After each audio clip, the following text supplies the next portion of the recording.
शिव पुराण की एक रोचक कथा, समुद्र मंथन और भगवान शिव का विषपान। शिव पुराण में कई अद्भुत और रहस्यमय कथाएं हैं, जिनमें से एक समुद्र मंथन की कथा अत्यंत प्रसिद्ध है।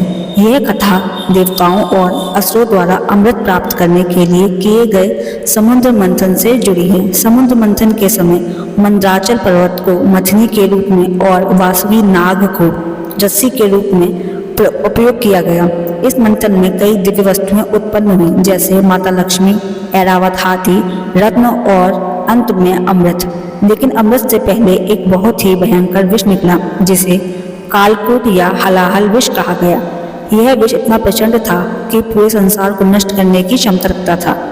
देवता और असुर इस विष के प्रभाव से भयभीत हो गए और तुरंत भगवान शिव से सहायता की प्रार्थना की। भगवान शिव ने संसार की रक्षा के लिए इस विष को पीने का निर्णय लिया।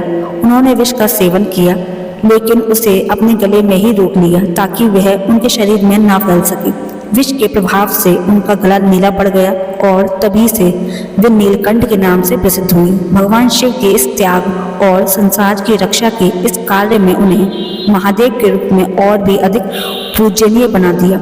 इस घटना से यह संदेश मिलता है कि भगवान शिव न केवल संहार के देवता हैं, बल्कि संसार की रक्षा करने वाले भी हैं।